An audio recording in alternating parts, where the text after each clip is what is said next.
Yo guys, welcome back to my channel. So today's video is going to be, I wouldn't say it's a different one, it's definitely a different one in the past like couple months and stuff. Yeah, so today's video is going to be my AFLW 2022 B season, I believe it is. Or yeah, it's the second season, it's season 7, yeah.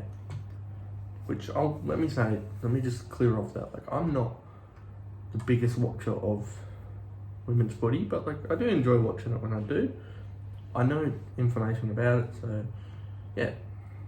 I'm not a hater about it, I just I've never been as into it, but yeah, I'm gonna try and get into it this summer again, because since there's now 18 teams in there now, yeah, so let me just say, this is a prediction. This is like all from mine, so don't hate on any of this because it comes from me. Yeah. Sweet. See you soon. Yes. So the way that I'm gonna do this, since I don't fully know much about AFLW, I'm going to go from runner-up, wooden spoon, who I think might be the AFLW best and fairest, the rising star, the leading goal kickers, and where my ladder is going to end up.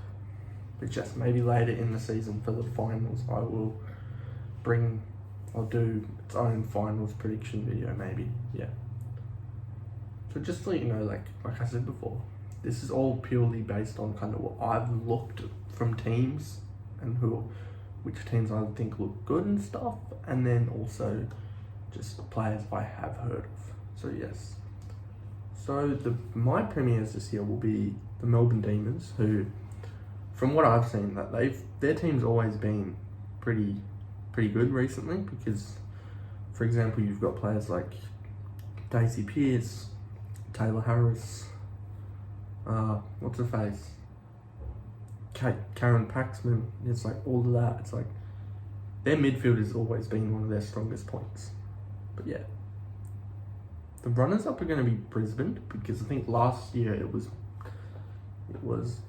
Adelaide instead. But I think you could go many ways this year, because now that there's 18 teams, the whole competition has got a lot more, I guess, stronger, you can say. Yeah. The wooden spoon was a definite hard one to choose, just because, like, my team, I'll say, I'm a supporter of the men's Eagles, the men's West Coast Eagles. So yeah, why not? I wouldn't not follow the Eagles in the women's competition. But yeah, I think we didn't do well last year. I was reading that somewhere we only scored like 22.5 points every game. So yeah, I've given the spoon to Hawthorn. That's because like they're in like inaugural team this season who have actually gained some players. They've gained three Kangaroos in Caitlin Ashmore, Jess Duffin, and Aileen Gilroy. Sorry if I pronounced any of those wrong. While Tilly Lucas Reid from St Kilda came along from someone. Yeah, and then also a daughter of an Australian cricketing great, Damien Fleming, is over at, whose name is Jasmine Fleming, yeah, who was picked 2 in the past draft.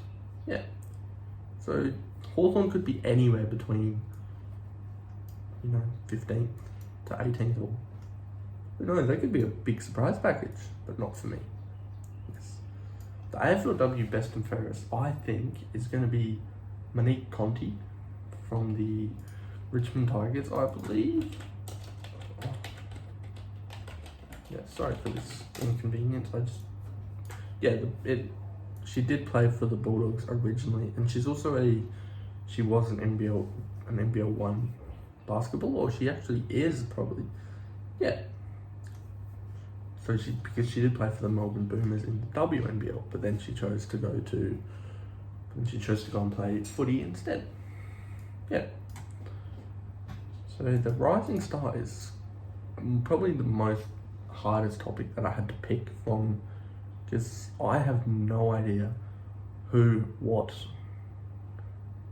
kind of potential that all these young guns have, because like I said, I don't watch it much. But yeah, I've gone with what a lot of people have said themselves. Montana Ham from the Sydney Swans. But yeah, she was the number one pick. She sounds like she's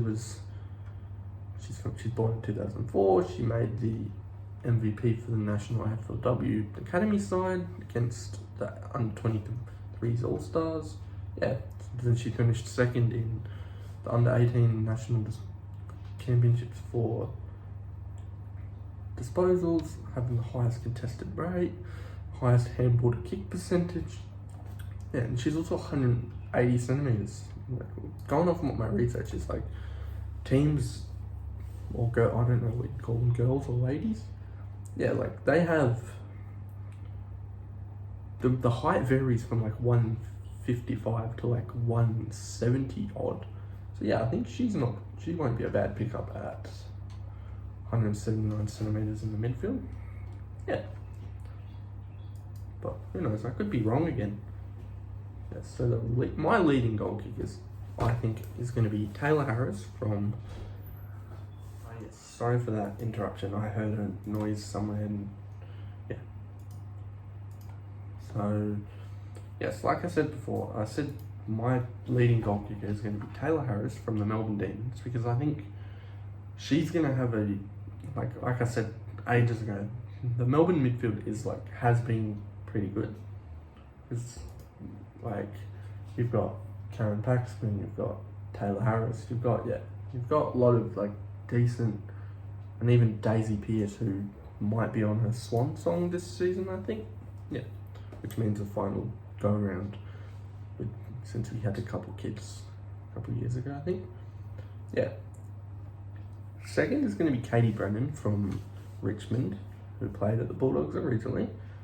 Yeah, and then Kate Hoare, who is, I don't know if that's how you say it, but she's from Melbourne again, so I think Melbourne's forward line is going to get a lot of goals this year. Yeah, so into the ladder, I'm going to go through it real quickly, just because I don't want to blush over anything that I don't actually know much about. Yeah, so I'm just going to go through the ladder real quickly. Yeah, from 18th to top. Last is Hawthorn. 17th is my beloved Eagles, which I don't think we've had a good couple of seasons, but who knows? Like the Eagles men this year, they didn't play well, but could be another disastrous Eagles season, yeah. So hope not. 16th is the Swans. 15th is the Suns. 14th is St Kilda. 13th is 13th is Geelong. 12th is Giants. 11th is the Bombers. 9th, just missing out on finals, is Carlton, which that was a hard one because I don't know much about the teams, the inaugural expansion teams that are coming in. Yeah.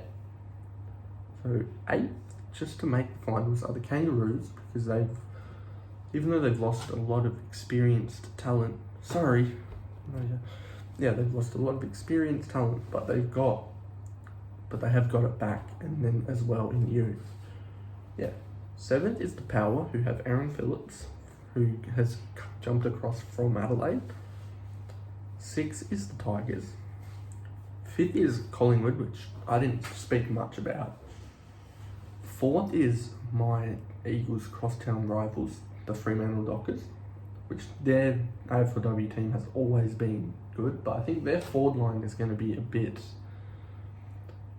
like lackluster because they've lost, I think it's Gemma Houghton and Sabrina Duffy, which were, I think, two of their most predominant goal kickers in the past years. 3rd is the Crows.